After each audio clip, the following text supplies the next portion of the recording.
กองทุนเพื่อการเผยแผ่ธรรมะและส่งเสริมการศึกษาของพระภิกษุสามเณรเด็กและเยาวชน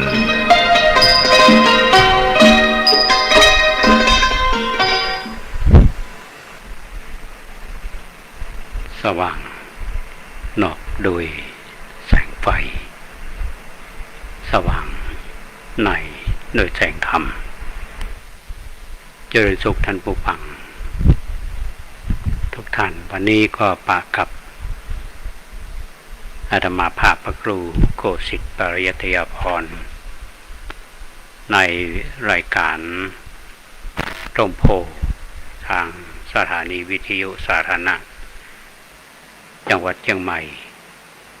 รายการนี้นำเสนอโดยกองทุนพระเจ้าติโรคราชกองทุนเพื่อการเผยแผ่ธรรมและส่งเสริมการศึกษานำเสนอรายการนี้ทุกวันเสาร์และวันอาทิตย์ก็จะได้น้อมนำเอาคำสอนซึ่งเป็นสาระในทางพระพุทธศาสนานำมาเสนอให้ท่านผู้ฟังได้น้อมนำไปพิจารณาเพื่อนำไปใช้ในชีวิตประจำวันโดยเป็นการเพิ่มพูนในด้านของสติปัญญาในแง่ของหลักแนวปฏิบัติด้วยการร่มโพเฮานำเสนอแก่ท่านผู้ฟังมาเป็นเวลาหลายปีก็เรียกว่าอยู่คู่กับท่านผู้ฟังมาก็รุ่นแล้วรุ่นเล่าก็มีความเปลี่ยนแปลงไปตามกาลเวลาแต่ทุกคนก็ยังทำหน้าที่กันอยู่อาตมาภาพถึงแม้ว่าวันเวลาจะผ่านไปอย่าใดญาติโยมที่เคยติดตามรับฟังรายการนี้ก็ยังติดตามกันอยู่แต่ว่าช่วงนี้ทำมาได้ปะหน้าปะตากันก็คงได้ยินเสียงนะเสียงทางวิทยุพ่องเสียงทางโทรศัพท์พ่องหรือบางทีบางท่านอาจจะรู้ความเคลื่อนไหวนอกจากสถานีวิทยุที่เราปะกันอาทิตย์1-2 วันก็ติดตามทาง Facebook ในนามของพระครูโกสิทธิ์ปริยัตยพรก็มีกิจกรรมมีความเคลื่อนไหวอันนี้ก็เป็นสิ่งที่ยืนยันว่าชีวิตต้องเดินต่อไปถึงแม้ว่าสถานการณ์บ้านเมืองจะเป็นเช่นใดสภาพของสิ่งแวดล้อมจะเป็นอย่างไรทุกคนก็ยังนำทำหน้าที่พระสงฆ์องค์เจ้าก็ยังปฏิบัติหน้าที่ของตัวเองนอกจากเขาจะศึกษาหลักคำสอนในทางพระพุทธศาสนาแล้วน้อมนำมาปฏิบัติแต่ก็ทำมาเผยแผ่เป็นความรู้เป็นบุญเป็นกุศลกับญาติโยมงานของพระนั้นนอกจากจะมีงานด้านปกครองด้านอาการศึกษาด้านสาธารณูปการด้านสาธารณสงเคราะห์และทำหลายอย่างชีวิตของพระเฮานั้นจะต้องอยู่คู่กับชุมชนปฏิบัติหน้าที่ซึ่งเขาได้ปฏิบัติมาเพราะฉะนั้นหน้าที่ที่ต้องปฏิบัติโดยตรงในแง่ของปฏิบัติตามพระธรรมวินัยแล้วก็ปฏิบัติตามกฎหมายของบ้านเมืองและระเบียบปฏิบัติต่างๆเพราะฉะนั้นในช่วงนี้สังคมสงฆ์เฮานั้นก็ต้องมีการปรับตัวโดยเฉพาะในเรื่องของงานปกครองงานปกครองนี้บางทีนอกจากงานประจำของพระแล้วในพระก็ต้องอนุวัตงานของทางหน่วยราชการก็เรียกว่าพระสงฆ์เฮาโดยเฉพาะพระสังฆาธิการเนี่ยก็เหมือนกับสนองงานของกระทรวงแต่ละกระทรวงมาโดยไกลๆโดยผ่านนโยบายของทางรัฐบาล นโยบายบางเรื่องนั้นก็นำมาผ่านในองค์กรปกครองสงฆ์ก็คือมหาเถรสมาคมมหาเถรสมาคมเป็นองค์กรปกครองสงฆ์ที่สูงสุดซึ่งประกอบกับด้วยคณะกรรมการซึ่งเป็นพระมหาเถระที่ได้รับการแต่งตั้งมาโดยชอบด้วยกฎหมายเพราะฉะนั้นเรื่อง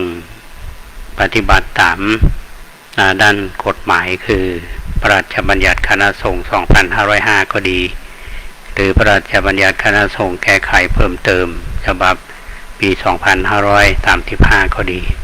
และฉบับอื่นๆก็มีผลทางด้านกฎหมายพระเฮาก็ต้องปฏิบัติก็หมายว่าพระสงฆ์เฮานั้นนอกจากจะปฏิบัติตามพระธรรมวินัยแล้วพระเฮาก็ต้องปฏิบัติตามกฎหมายของบ้านเมืองแล้วก็เมื่อเฮาศึกษาเรื่องนี้แล้วอาจารย์ว่าไม่ใช่เฉพาะในยุคของปัจจุบันที่มีการเกื้อกูลกันอนุวัตตามนโยบายของทางรัฐบาลมาแต่ยุคแต่ละสมัยอันนี้ก็เป็นเรื่องที่พระสงฆ์เฮาก็ทำหน้าที่ในฐานะพระสังฆาธิการอันนี้ก็เกริ่นนำเมื่อท่านผู้ฟังว่าหน้าที่หลักของเฮาก็คือการเผยแผ่ธรรมอาตมาภาพนี้นอกจากจะเป็นเจ้าคณะปกครองเป็นเจ้าคณะตำบลแล้วเนี่ยเราก็ต้องเป็นพระอุปัชฌาย์ในการนำกุฎบุตรเข้ามาบวชในทางพระพุทธศาสนาแล้วก็ทำหน้าที่ของเจ้าอาวาสซึ่งชอบด้วยกฎหมายบ้านเมืองอันนี้ก็ถือว่าเป็นเจ้าพนักงานตามกฎหมายแล้วก็ต้องปฏิบัติพระธรรมวินัยกฎมหาเถรสมาคมมติมหาเถรสมาคมอันนี้ก็เพื่อจะให้ท่านผู้ฟังได้รับทราบว่าบางท่านก็อาจจะคิดว่าพระสงฆ์เฮานี้อยู่วัดหายใจขว้างไปวันมาได้เยี่ยหยังเนี่ยนะครับอันนี้ก็อาจจะมีอยู่บางท่านที่บ่เข้าใจดังนั้นวันนี้ก็มาเล่าสู่กันฟังก็เป็นบรรยากาศหลังงานปีใหม่เมืองหรือที่เฮาว่าสงกรานต์ที่เป็นประเพณีที่เฮายึดถือปฏิบัติกันมาตั้งแต่เฮามีประเทศไทยมีพระพุทธศาสนาแล้วก็ปฏิบัติตามหลักจารีตประเพณีความเชื่อในอิงศาสนามาแต่ละยุคแต่ละสมัยโดยเฉพาะในปีนี้บรรยากาศงานสงกรานต์หรือว่าวันปีใหม่เมืองที่เราได้ทำกิจกรรมกันที่ผ่านมาโดยอาตมาภาพก็เฝ้าสังเกตดูว่างานสงกรานต์ของไทยเราดังงานปีใหม่เมืองของเราในภาคเหนือกิจกรรมก็มีหลากหลายแต่โดยหลักแล้วก็มีการทำบุญทำกุศลสร้างบุญสร้างกุศลบำเพ็ญบารมีในส่วนวันเวลาอาจจะคลาดเคลื่อนอาจจะบ่ตรงกันอย่างประเพณีอย่างที่เอาส่วนกลางเนี่ยเพิ่นก็จะเอาตามปฏิทินหรือบางทีอาจจะตามปฏิทินหลวงมันเมืองเชียงใหม่เฮาก็ตามปฏิทินเมืองซึ่งก็มีการปฏิบัติกันมาหลายปีช่วงของความเปลี่ยนแปลงก็คงจะค่อยๆอาศัยเวลาอันนี้เขาก็อาตมาเคยกับญาติโยมทั้งหลายว่ากิจกรรมที่เราทำเนี่ยโดยเฉพาะกิจกรรมที่เราทำอย่างสร้างบุญสร้างกุศลเนี่ยที่จริงเราทำมาอย่างที่หันชัดเจนที่สุดนั่นก็คือการตาลขันเข้าคำว่าตาลก็แปลว่าคือขันก็เป็นขันเป็นขันขันเข้าก็หมายถึงประกอบอาหารหลายๆอย่างจะทำเพื่อไผ่ก็คือส่วนใหญ่เนี่ยเราจะทานขันเข้าเพื่ออุทิศส่วนกุศลกับผู้ที่มีพระคุณบรรพบุรุษก็ดีครูบาอาจารย์ก็ดีพ่อแม่เราก็ดีญาติพี่น้องก็ดีอันนี้ปฏิบัติกันมาหมื่นถึงว่าเราเป็นการฮื้อตานก็เรียกว่าตานขันเข้าก็เป็นกตัญญูกตเวที รูปแบบนั้นอาจจะเปลี่ยนไปตอนอาตมาเป็นเนนอยู่บ้านนอกแล้วบางคนนี่มาตานกันเข้านี่เปิ้นก็เป็นขันได้หรอขันนี้ตานหาเทวบุตรเทวดาเนอะอันนี้ตานหาป่อหำขันตานหาแม่แกมขันตานพ่ออุ้ยแกมขันหลายขันคนหนึ่งออกมาเนี่ยแต่ว่ามันก็หายกันคือใจถ้วยใจถาดนักนะถ้าเป็นพระน้อยนี่ล้างกันจนชวันบ่ไหวสมัยก่อนนะแต่สมัยนี้ก็เริ่มที่จะปรับบางคนก็เปิ้นก็นำมาเป็นชุดทำเป็นโตเป็นโตเป็นเถานะเขาอะไรชื่อมาจะตานหาเทวบุตรเทวดากาตานหาพ่อแม่ครูบาอาจารย์ญาติพี่น้องทุกเจ้าเพิ่นเขาจะห้ำอันนี้ก็เริ่มปรับเปลี่ยนก็เป็นเรื่องที่มีความเปลี่ยนแปลงแต่ว่าเชิงของวัตถุประสงค์หลักนั้นยังมีอยู่ก็คือการแสดงความกตัญญูกตเวทีแล้วชื่นใจท่านผู้ฟังที่ยังมีละอ่อนที่มาทำบุญอยู่เพิ่งกับปลาลูกปลาหลานมาทำบุญก็ยังมีบรรยากาศอย่างนี้อยู่ก็แสดงว่ามีการศึกษาผ่านกิจกรรมคือเรียนรู้โดยที่เราไม่ต้องสอนอย่างการทำบุญอย่างในทำบุญวังอย่างบ่ายวันนี้มาก็มีพี่น้องไทยใหญ่นะเพิ่นว่าอยู่แม่แต่งเพิ่นก็มาทำบุญตอนบ่ายก็มามีอาหารก็เป็นสังฆทานอาหารแห้งปลาลูกปลาหลานมาทำบุญอันนี้ก็เป็นที่น่าอนุโมทนาได้ชื่นใจอย่างยิ่งที่ท่านทั้งหลายหันส่วนดีคือละอ่อนนี่คือผ่านกิจกรรมเรียนรู้ผ่านกิจกรรมคนใหญ่ทำนี่ว่ายังมีความเชื่ออยู่ว่าละอ่อนที่เข้าร่วมกิจกรรมนี้เขาเป็นการเรียนรู้นอกห้องเรียนอันนี้ทานขันเข้าอันนี้มันหนึ่งเงินคือเรื่องการก่อเจดีย์ทรายก่อเจดีย์ทรายนี่เมื่อก่อนนี่เอาไปเอาน้ำเอาดาวทรายที่น้ำปิ่งอาตมาเป็นตุเจ้าอยู่วัดตาสะตอยเนี่ยในชุมชนสีซอยทรายมูลตาสะตอยเปิ้นเขาวันขนทรายเนี่ยเปิ้นจะไปเอาทรายจากน้ำปิ่งเมื่อก่อนนี่เอาลงไปเอาทรายในน้ำปิงขอขนทรายตอนขอขนทรายมาหมดปัจจุบันนี้ก็เปลี่ยนไปเหมือนกันขอขนทรายจะบ่มีละก็หมายความว่าสั่งทรายมาเป็นคิ้วเอามาก่อเจดีย์ทรายอันนี้ก็เปลี่ยนแปลงไปแต่การต้านเจดีย์ทรายเนี่ยวัตถุประสงค์เดิมก็ยังอยู่ท่านผู้ฟังอย่างเมื่อก่อนนี้วัดมีการก่อสร้างเพิ่นก่อทรายที่เอามาเนี่ยมาทำการก่อสร้างปัจจุบันนี้ถึงแม้ว่าอาจจะมีการซื้อทรายมาเป็นคิวเป็นลำรถแต่วัตถุประสงค์ก็ยังมีอยู่อันนี้จะได้สะท้อนถึงทีนี้ในฐานะที่เราเป็นพุทธศาสนิกชนเนี่ยเราก็อย่างภาคกลางเพิ่นมีส่งน้ำพระก็ส่งน้ำพระนี่คือส่งน้ำพระพุทธรูปมีแม้แต่ส่งน้ำพระสงฆ์เพิ่นก็มีในส่วนกลางในกรุงเทพในส่วนเมืองเชียงใหม่เฮาเนี่ยท่านผู้ฟังพระพุทธรูปสำคัญเพิ่นก็นำมาสละสลงนำมาแห่อย่างพุทธสิหิงค์วัดพระสิงห์อย่างอาตมาภาพได้ไปร่วมกิจกรรมในการสมโภชพระพุทธสิหิงค์หรือพระสิงห์เนี่ยที่วัดพระสิงห์วรมหาวิหาร ซึ่งทางวัดโดยพระเดชพระคุณท่านเจ้าคุณพระเทพสิงหวราจารย์ท่านเจ้าวาดท่านเป็นรองเจ้าคณะจังหวัดเชียงใหม่ก็มีการเปิดงานเมื่อวันที่11แต่เดือนเมษายนที่ผ่านมาเนี่ยมีผู้ว่าราชการจังหวัดเป็นประธานมีท่านนายกอบจนั่นนายกเทศบาลนครเชียงใหม่นายอำเภอเมืองเชียงใหม่เขาร่วมกิจกรรมเป็นสิ่งที่เราหันแล้วเราชื่นใจท่านผู้ฟังก็ยังมีอยู่แต่ที่มันหนึ่งที่จะนิยมกันบางชุมชนเนาะ อย่างประเพณีการแห่ไม้คำโพเมื่อก่อนนี้จอมตองเนาะขึ้นชื่อบอกว่าปีนี้มีกิจกรรมหรือเปล่าพยายามเอียงหูฟังอยู่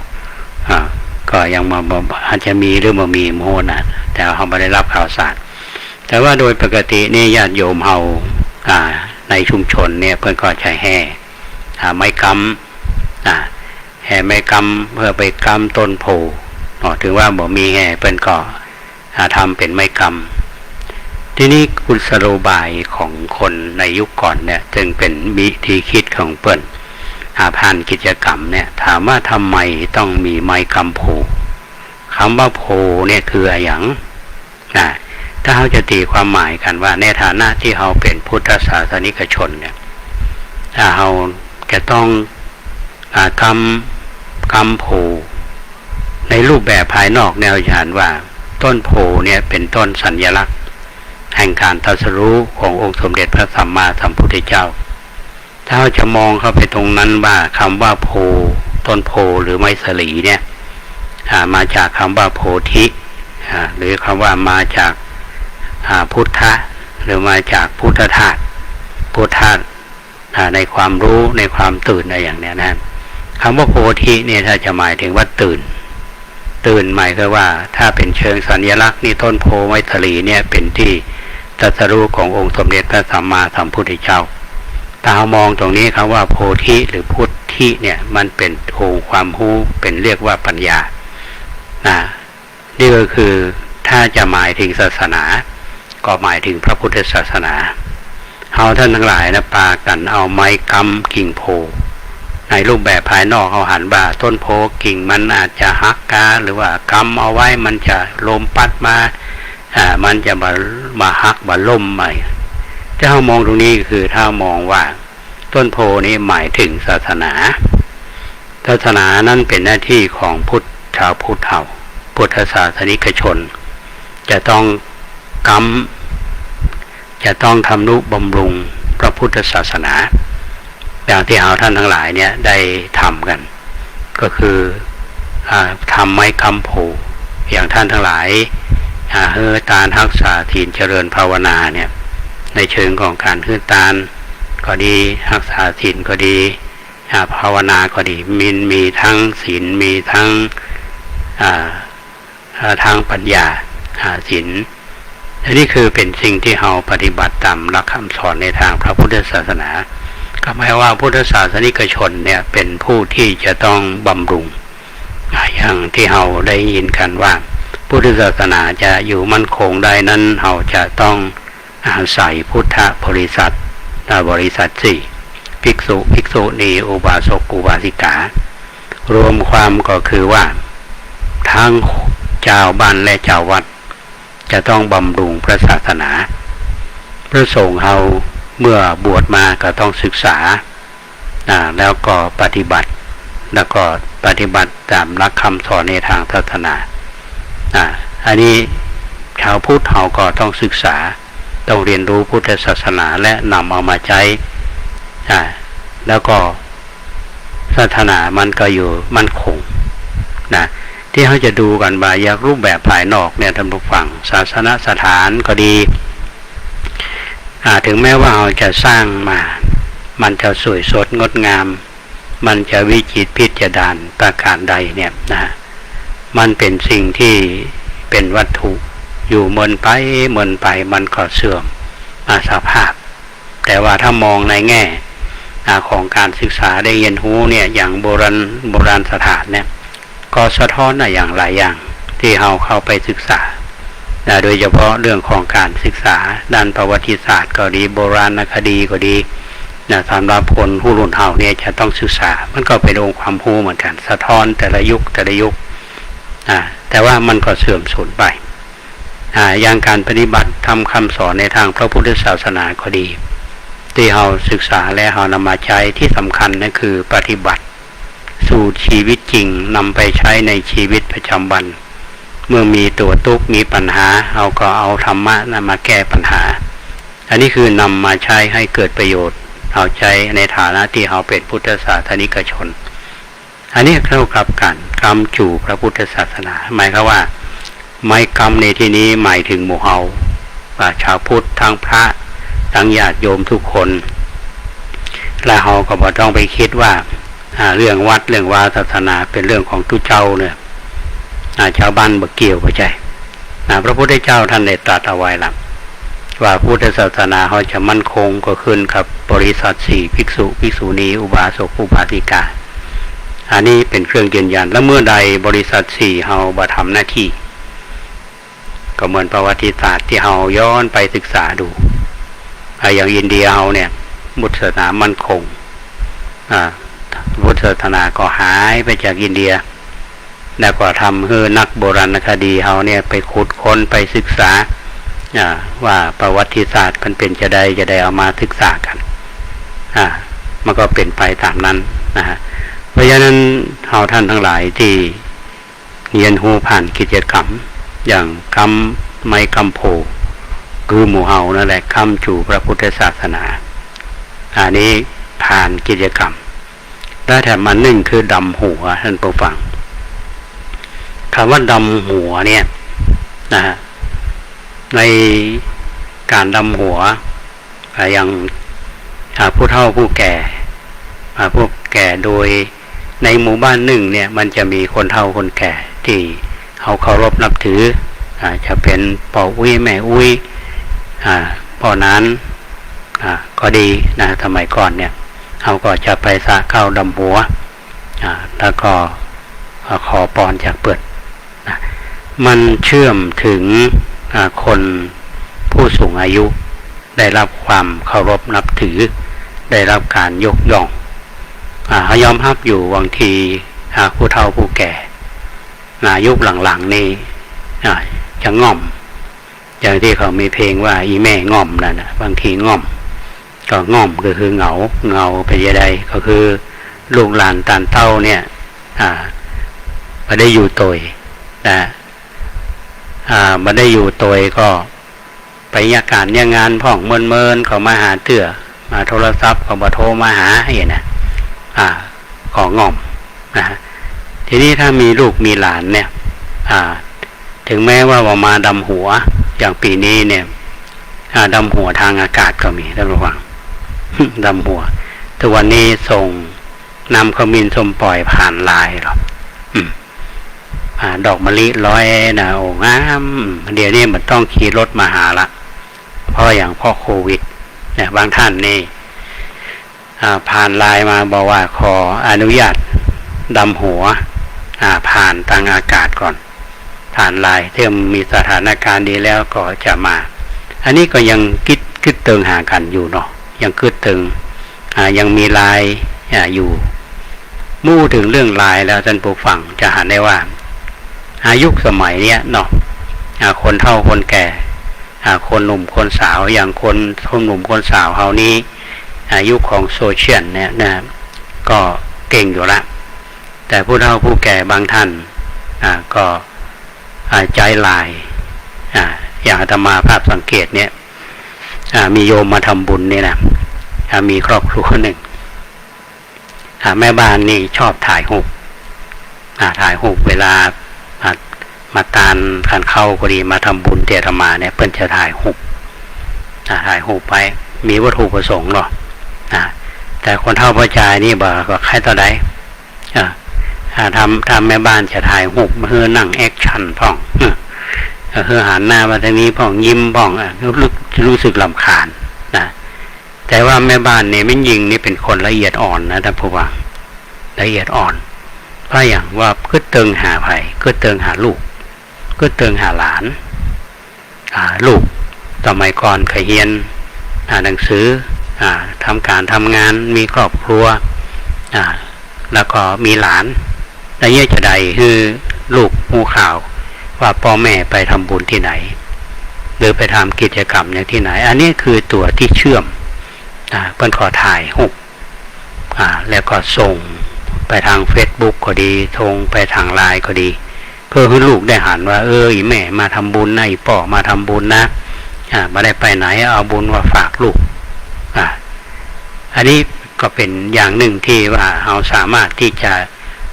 สื่อสารกันได้ในยุคปัจจุบันอยู่ที่ว่า เฮานี้จะได้คือผู้เฒ่าผู้แก่เนี่ยมาง่อมมาเหงาเรามีกิจกรรม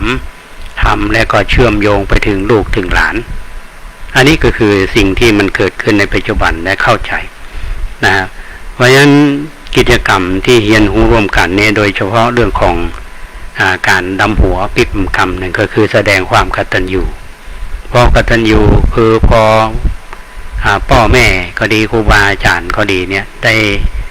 ลูกมาพาดำหัวหรือว่าลูกศิษย์ลูกหามาดำหัวหรือว่าส่งข่าวสารมานี่ก็ดีใจท่านผู้ฟังก็ดีใจธรรมดาคนเฮานี่ตอนที่เฮายังทำการทำงานอยู่จะมีตำแหน่งใหญ่อย่างใดก็ตามทุกคนเข้าหาเนาะถนนทุกสายมุ่งเข้าหาแต่ว่าพอเฮาเกษียณอายุแล้วเนี่ยถนนมันมาบ้านเฮาแล้วหรอมันไปที่อื่นคนที่ไปมาหาสู่พอบอกมาเพราะว่าเขามาหาเฮาเนี่ยเพราะว่าเขาอ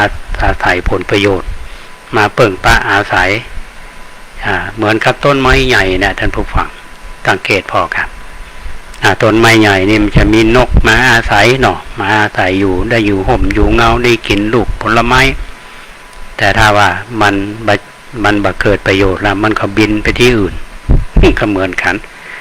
คนเฮาถ้าคบกันเพื่อผลประโยชน์เนี่ยบ่มีผลประโยชน์มันก็ไปนี่เป็นธรรมดานะแต่ว่าถ้าพอจะทำใจได้ก่ออันนี้สำคัญนะจะมาสังเกตดูว่าบางคนนี่อยู่ในตำแหน่งสูงเคยรับราชการเป็นผู้บังคับบัญชาชั้นสูงพอเกษียณอายุแล้วเนี่ยตอนที่ทำงานอยู่นี่ใช้พระเดชใช้พระเดชนักกว่าพวกคุณผู้ที่บังคับบัญชาก็เหินห่างแต่ถ้าว่าใจพระคุณมากกว่าพระเดชเนี่ยคือแค่ความเมตตาความยุติธรรมผู้บังคับบัญชาเนี่ยพอไปมาหาสู่ถึงแม้ว่าจะเกษียณอายุแล้วเรียกว่ามันบ่มีหมวกละเมื่อก่อนสวมหมวกใบใหญ่แค่บ่มีหมวกแล้วก็แต่ถ้าเราทำใจได้ก็อันนี้นะบางคนก็ทำใจได้บางคนก็ทำใจไม่ได้เป็นคนซึมเศร้าตอนมีอำนาจก็อย่างว่าใช้อำนาจแต่พอหมดอำนาจพอทำใจไปได้บางคนเกษียณอายุบ่กี่ปีเมินสักน้อยนะก็เป็นอันลาลับไปเป็นคนอย่างนี้ก็มีแต่บางคนนี่บอกว่าเกษียณอายุแล้วเนี่ยมันมีเวลาคนของตัวเองนะ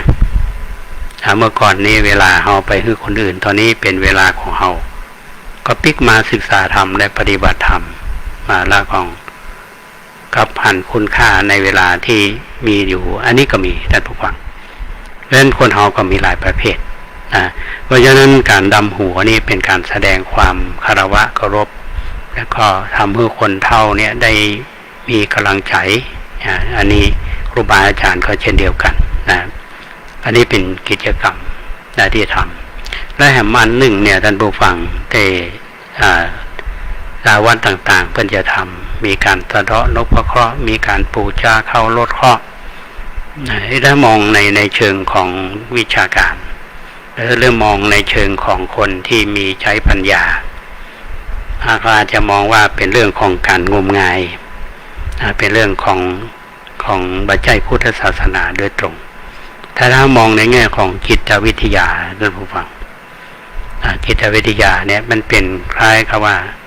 ในเชิงของการฮือกำลังใจและเป็นการเชื่อมโยงกันอย่างกิจกรรมที่เกิดขึ้นแต่ละกิจกรรมเนี่ยจะต้องได้รับความร่วมมือร่วมแรงร่วมใจจากคนที่อยู่ในชุมชนคนที่เป็นผู้นำถ้าเราได้รับความร่วมมือกิจกรรมมันก็เกิดขึ้นและไปด้วยดีเพราะฉะนั้นกิจกรรมเหล่านี้มันก็ได้อาศัยกันอย่างแต่ละวัดพระเนนก็เชื่อมกับชุมชนก็เชื่อมกับวัดกิจกรรมมันก็เกิดขึ้น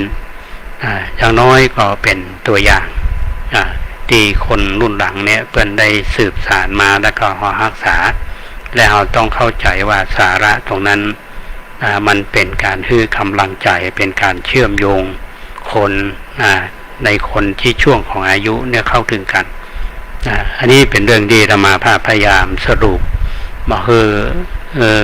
กิจกรรมหลากหลายที่เราทำกันมาเนี่ยนะบางวัดเพิ่นก็มีกิจกรรมเด่นทำพร้อมบางวัดก็บ่มีทำบ่มีความพร้อมหมายความว่าอาจจะมีปัจจัยอื่นๆที่เป็นตัวแปรนะโดยเฉพาะสถานการณ์โควิดเนี่ยท่านผู้ฟังมีผลกระทบมากนะโดยเฉพาะงานประเพณีอย่างต่างๆก็เริ่มเปลี่ยนไปเพราะฉะนั้นการที่จะรวมคนรวมกิจกรรมกันเยอะๆเนี่ยมันก็มีมาตรการของกระทรวงเปิ่นมีมาตรการของรัฐของรัฐบาลเปิ่นสรุปแล้วก็คือว่าต้องการเซฟชีวิตคนซึ่งมีคุณค่าบางอย่างก็อาจจะอ่อนไปนะก็เป็นสิ่งที่เป็นมาตรการที่คนเราจะนำมาใช้กันอย่าได้กระทำปีใหม่สากลปีใหม่เมืองเฮาก็ดีที่เฮาเรียนรู้ผ่านกิจกรรมก็มันมีทั้งบวกมีทั้งลบนะบวกเฮาก็ช่วยกันลบเฮาก็ช่วยกันแก้ไขนี่เป็นสิ่งที่ธรรมาภาพมาพยายามจะเก็บบรรยากาศเก็บเรื่องของสาระที่เฮาได้เรียนรู้ผ่านกิจกรรมในปีใหม่เมืองที่ผ่านมาแต่โดยรวมแล้วธรรมาภาพมาปีนี้ก็เป็นไปโดยความเรียบร้อยถึงแม้ว่าปัญหาบางอย่างอาจจะเกิดขึ้นเป็นเรื่องธรรมดาแต่นี่เป็นเรื่องที่อู้สู่เมื่อท่านผู้ฟังเนาะเราจะหาได้ว่าสิ่งเหล่านี้เป็นสิ่งที่มีประโยชน์แก่หมู่เฮาท่านทั้งหลายเมื่อเจ้านี้อาตมาได้ไปอ่านข้อความใน Facebook เป็นลักษณะที่ว่ามีกลุ่มที่เป็นสนทนาธรรมกันสนทนาธรรมกันแล้วก็เป็นสรุปหัวข้อธรรมะออกมาเป็นแนวปฏิบัติแนวปฏิบัติเนี่ยอาตมาก็อยากจะนำมาฝากท่านทั้งหลายว่ามันจะเป็นแง่คิดก็ดีเหมือนกันก็คงมายาวเท่าไหร่นะเพิ่นสรุปหัวข้อธรรมะเป็นแนวปฏิบัติเพิ่นว่าละ3ทำ3นึก3อย่างเนาะแล้วก็หาอย่างที่ละอย่างที่ทำอย่างที่นึกอย่างที่หามันเป็นคำถามเหมือนกันนะน่าสนใจทีนี้เพิ่นก็ได้เสนอแนวคิดสรุปจากการสนทนาเพิ่นว่าละ3นั้นก็คือละโลภะโทสะโมหะโลภะก็คือความโลภโทสะก็คืออารมณ์โกรธเนาะโทสะนี่คือประทุษร้ายกันโมหะก็คือความหลงโลภะโทสะโมหะนั่นก็อันนี้เป็นตัวกิเลสที่กิเลสที่ทำเมื่อเฮาบางทีเฮาก็หลงทางนะโลภมากลาภหายก็มีเรื่องโทสะก็อย่างที่เรามาภาพนำมาเล่าท่านทั้งหลายฟังเรื่องของความโกรธก็ดีหรือว่ามีมาตรการวิธีการจัดการกับความโกรธความเกลียดจะได้อันนี้เปิ้นก็บอกว่าละ3อย่างละโลภะโทสะโมหะมันยากนะแต่ก็พยายามก็ฟังเอาไว้ก็แล้วกันทำ3อย่างทำ3เปิ้นบอกว่าทำทานคือทานศีลภาวนาก็คือทำบุญ3อย่างก็คือวิธีการทำบุญในทางพระพุทธศาสนาท่านผู้ฟังทานศีลภาวนานี่คือวิธีการทำบุญในทางพุทธศาสนาโดยสรุปสั้นๆก็คือทำอย่างเฮาที่ปีใหม่ที่ผ่านมานี่เฮาก็ทำกันนะนึก3นึก3เป็นนึกถึงอย่างนึกถึงพระพุทธพระธรรมพระสงฆ์ก็คือนึกถึงพระรัตนตรัยอันเป็นที่พึ่งของเฮาชาวพุทธสูงสุดก็คือพระพุทธที่เฮาสวดกันพระพุทธคุณพระธรรมคุณพระสังฆคุณ พระพุทธมีคุณแก่เฮาจะใดพระธรรมมีคุณแก่เฮาจะใดพระสงฆ์มีคุณแก่เฮาจะใดในฐานะที่เฮาเป็นพุทธศาสนิกชนเฮานึกสามคือนึกถึงพระพุทธพระธรรมพระสงฆ์แล้วคือหาสามนี่ก็คือกิจกรรมแต่ละกิจกรรมเนี่ยเราลองพยายามที่เราทำเนี่ยมันได้สามอย่างนี่ก่อนหาสามนั่นก็คือหาอย่างสะอาดสว่างสงบสะอาดนี่ก็คือคงจะหมายถึงจิตใจของเราบ่คุณมัวแล้วก็สว่างคือพยายามที่จะหากิจกรรมที่ทำแล้วจิตใจเราจะดีแล้วก็ได้เพิ่มพูนสติปัญญาก็คือได้ปัญญาสงบแน่นอนมันบอกอยู่ละสงบกายสงบวาจาสงบใจสงบเพราะฉะนั้นกิจกรรมใดๆที่เป็นบอกว่าถ้าหาสามเนี่ยคือได้ความสะอาดแล้วก็สว่างสงบเป็นบอกว่ามันมีอยู่สี่อย่างเนี่ยก็คือฮือละสามฮือทำสามฮือนึกสามแล้วก็ฮือหาสามมันมีสี่อย่างเมื่อเอาคูณเอาสี่คูณสามนั่นก็ได้12ท่านผู้ฟัง4 32อันนี้อาตมาสรุปจากข้อความที่เปิ้นสรุปผู้ฟังว่าการสนทนาธรรมกันก็ได้เป็นสาระก็เรามาฝากท่านผู้ฟังวันนี้วันที่16เดือนเมษายนอาตมามีโอกาสได้ไป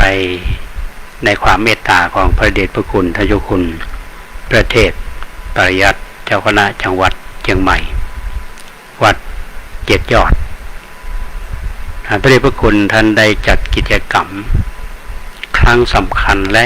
ยิ่งใหญ่อาตมาว่าก็คือทำพิธีบวงสรวงดวงวิญญาณดวงพระวิญญาณของพระเจ้าติโลกราชที่ลานใกล้กับอัฐิเจดีย์ที่บรรจุพระอัฐิของพระเจ้าติโลกราชมีท่านผู้ว่าราชการจังหวัดเชียงใหม่เป็นประธานฝ่ายคฤหัสถ์พระเดชพระคุณก็เป็นประธานฝ่ายสงฆ์ซึ่งทางวัดเจ็ดยอดก็ได้จัดกิจกรรมนี้นิมนต์ทุเจ้า10 รูปไปสวดทักษิณานุปทานมีพระเดชพระคุณท่านพระครูวิทิตศาสนาธรรองเจ้าคณะจังหวัดเชียงใหม่วัดประสิงห์เป็นประธานแล้วก็มีหลวงพ่อวัดป่าตันมีอาตมาภาพพระครูโคสิตแล้วก็ยังมีพระครูหลายๆรูปก็อยู่ในตำบลช้างเผือกป่าตัน10 รูปประเด็นสำคัญมันอยู่ตรงนี้ท่านผู้ฟังว่าถ้าถามมาทำไมหลวงพ่อพระเทพจึงจัดกิจกรรมนี้มาอย่างต่อเนื่องทุกปีพระเจ้าติโลกราชเนี่ยคือไผ่แต่พระองค์ท่านมีความสำคัญจะใดและทำไมเราจะต้องมาละนึกถึงจากบรรยากาศที่ไปสัมผัสมาเนี่ยนะครับซึ่งอาตมาและก็ผู้ที่เข้าร่วมกิจกรรมฟังปนานสะอาดทองขันเปิ้นห่ำในพิธีบวงสรวงซึ่งก็ทำให้เราได้นึกถึงพระราชกรณียกิจของพระเจ้าติโลกราชซึ่งพระองค์ท่านมีพระประวัติที่น่าสนใจแต่ว่าที่กิจกรรมเด่นก็คงเรื่องของศาสนาคืออาตมาภาพอยากจะเล่าว่าการพระศาสนาในรัชสมัยของพระเจ้าติโลกราชเนี่ยพุทธศาสนาของเฮานี่เจริญรุ่งเรืองพระองค์ทรงเริ่มใสและทนุบำรุงพระพุทธศาสนาและสนับสนุนคณะสงฆ์สำนักวัดป่าแดงคือหมายความว่าลังกาโบงนิกายสิงขนใหม่ก็นิมนต์พระมหาเมธางกรแกนำกลุ่มลังกาวงใหม่จากละปูนเนี่ยมาจำภาษา ที่วัดมนเทียนแล้วก็สถาปนาฮือกับพระมหาเมธังกรยานเนี่ยขึ้นเป็นมหาสวามีดำรงท่านก็ได้ทรงผนวดชั่วคราวที่วัดประแดงมหาวิหารเอาแล้วก็สนับสนุนฝ่ายลังกาสิ่งคนเนี่ยก็ทำให้ลังกาวงใหม่เนี่ยในรุ่งเรืองมีคนมาบวชนักแล้วก็เข้ามาศึกษาภาษาบาลีและปฏิบัติตามหลักของพระธรรมวินัยแล้วก็พระปริยธรรมก็เจริญก้าวหน้าแล้วก็มีการขัดแย้งกันระหว่างลังกาวงใหม่สายทิงคนและลังกาเก่าก็คือสายรามันคือสายวัดตุนดอกในยุคนั้นมีพระที่เป็นตื่นตัวในการศึกษาเราจะได้ยินว่าพระที่มีความรู้แตกฉานในพระไตรปิฎกอย่างเช่นเราได้ยินคำว่าพระโพธิลังสีก็ดีพระธรรมทินนะเถระก็ดีพญานากิติก็ดีนะ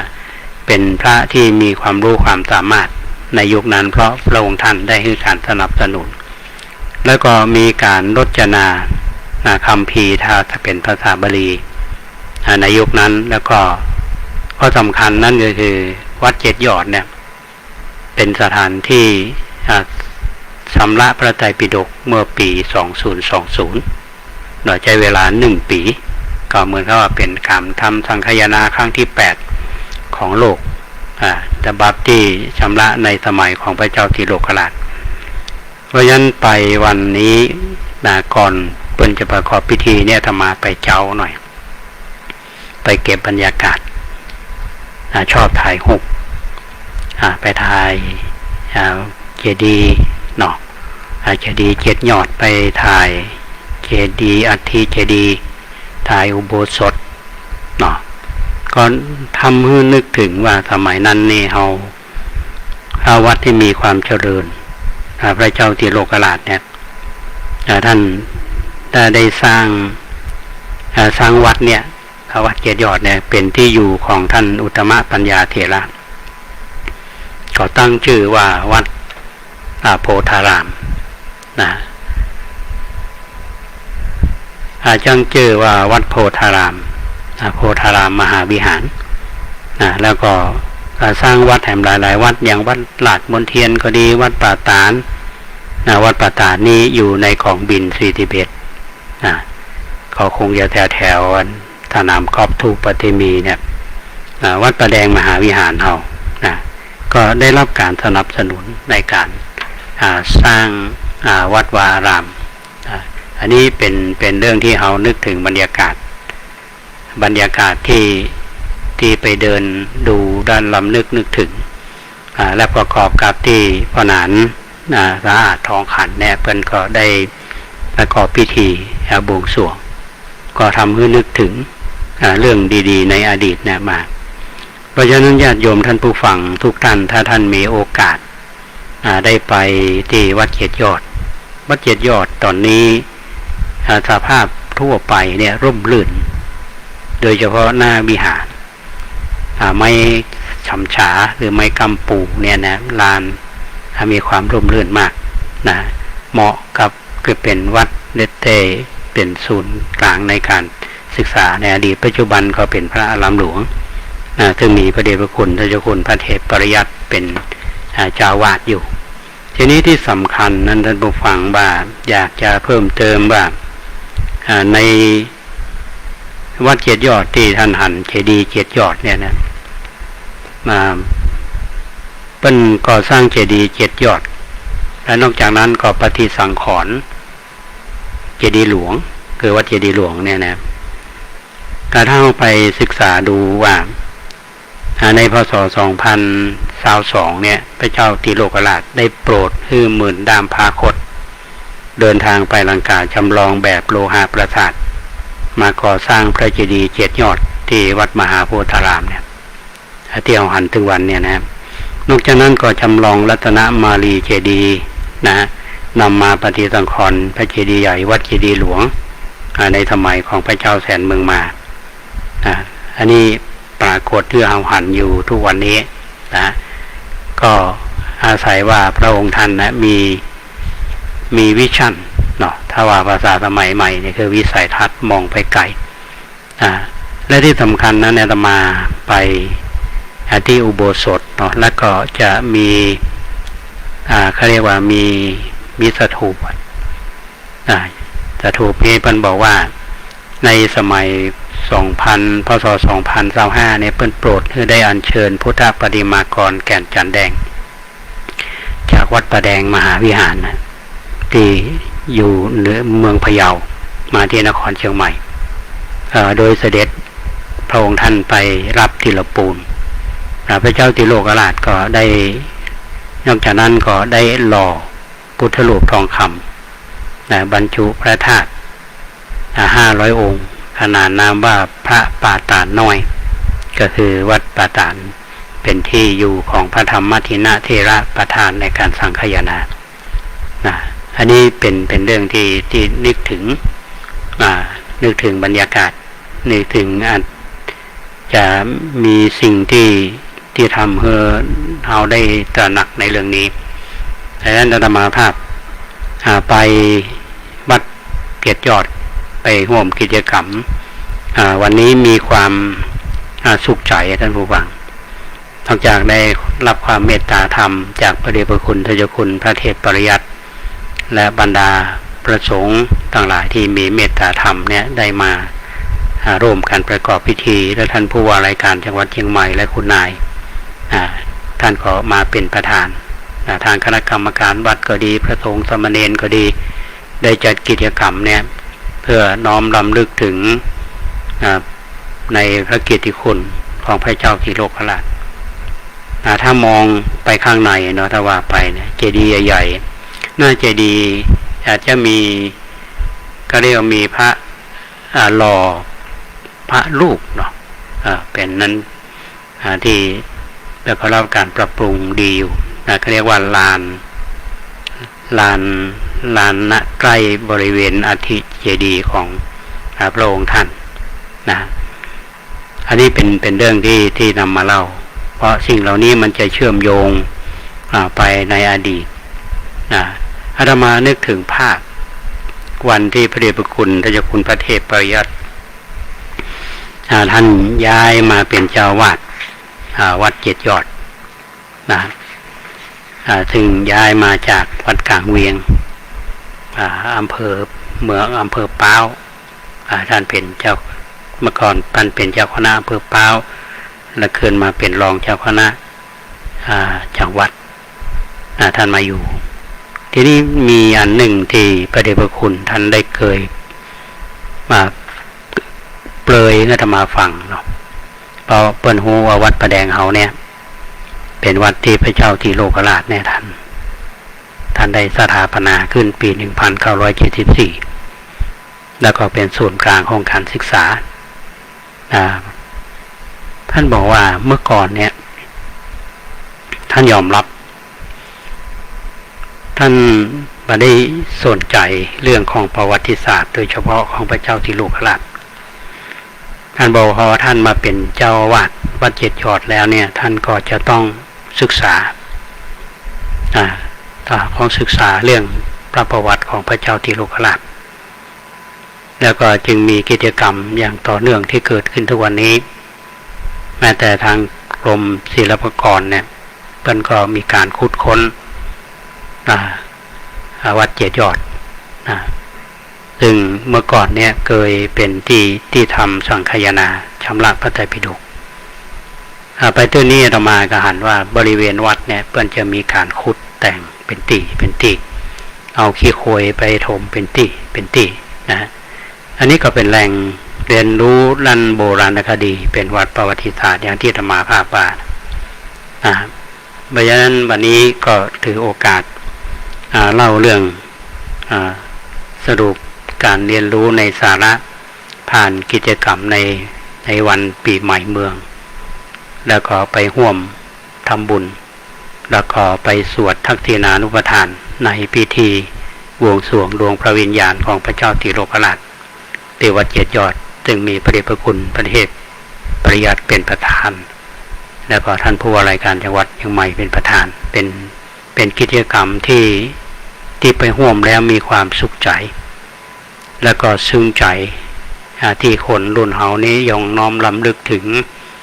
บุรพกษัตริย์โดยเฉพาะอย่างยิ่งพระเจ้าธิโรกราชแต่ว่าเป็นมหาราชรูปหนึ่ง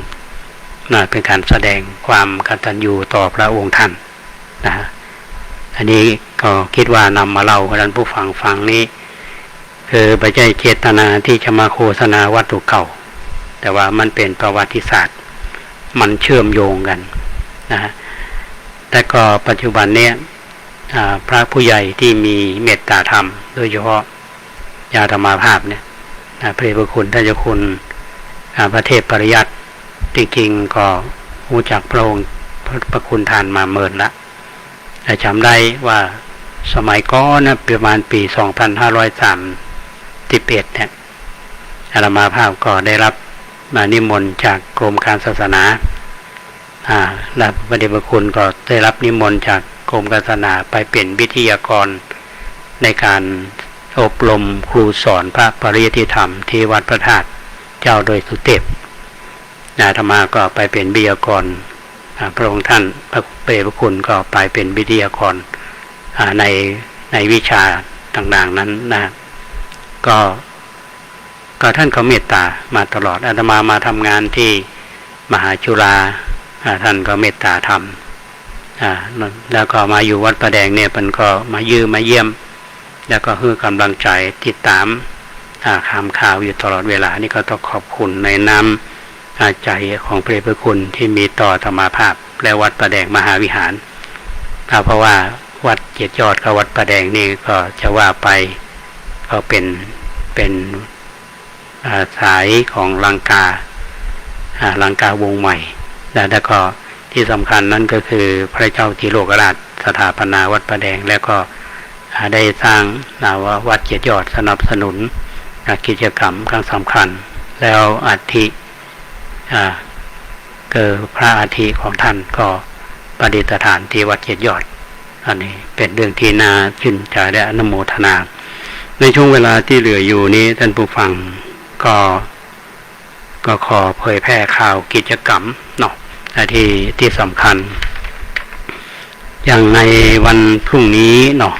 วันที่17 เมษายนเป็นวันอาทิตย์ที่ลานอนุสาวรีย์ครูบาเจ้าศรีวิชัยห้วยแก้วเนี่ยเวลา 4 โมงครึ่งก็จะมีพิธีถวายน้ำสงฆ์พระราชทานองค์อนุสาวรีย์ครูบาเจ้าศรีวิชัยแล้วก็ท่านเป็นผู้สถาปนาวัดศรีโสดาก็ครบ87 ปีพอดี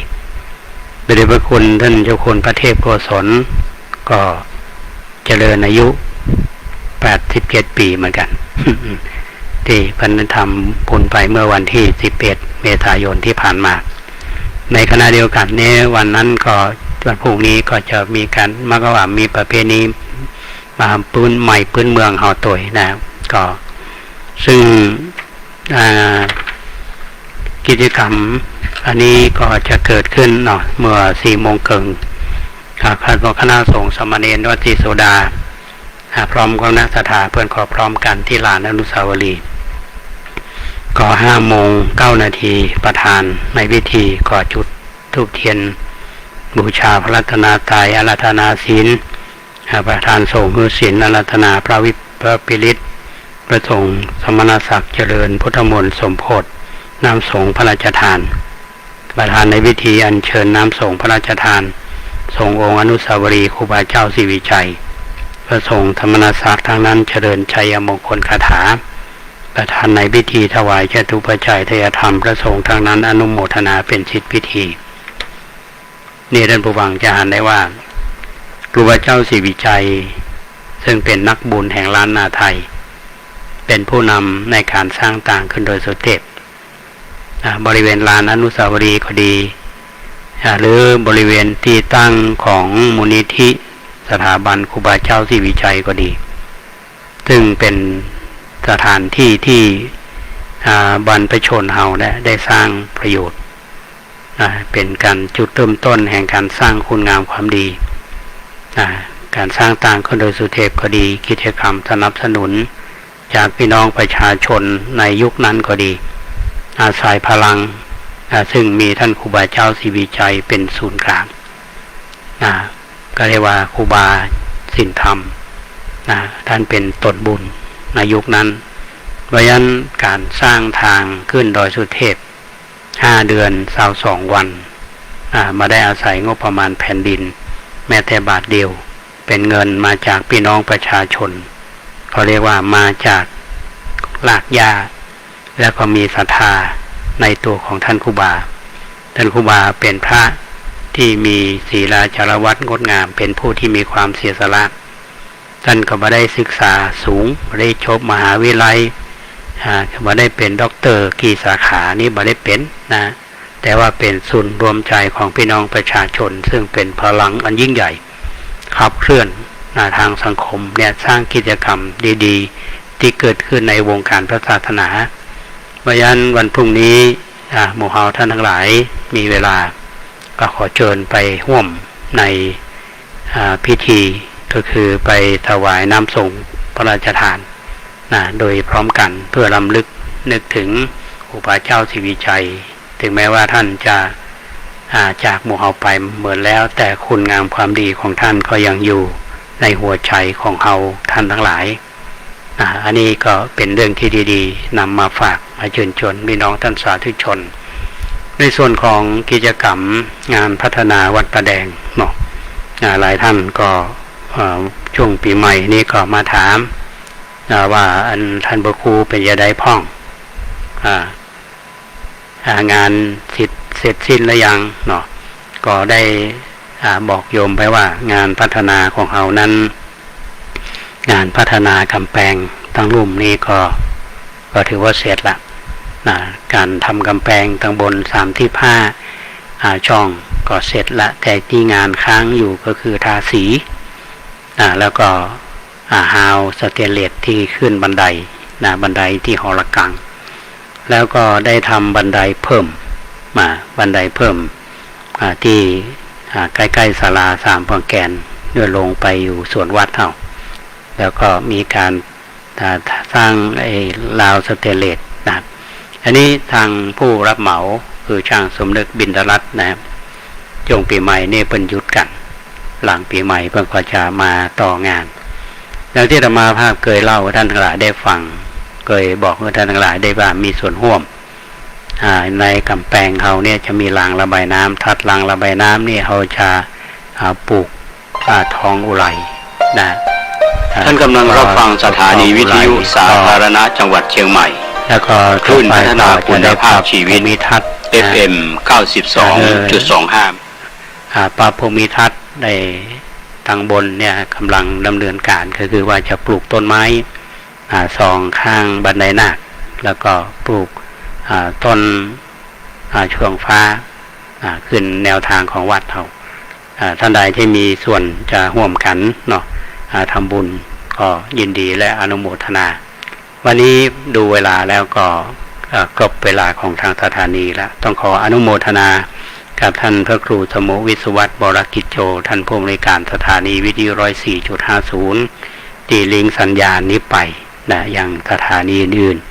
อนุโมทนาบุญกับคุณเกษตรเพชรสำริดบก.ข้าวนานิวที่ดูแลเรื่องนี้อนุโมทนากับท่านผู้ฟังทุกท่านวันนี้จากรายการนำรายการจากท่านผู้ฟังไปก่อนขอความสุขสวัสดีจงบังเกิดมีแก่ท่านผู้ฟังทุกท่านขอเจริญพร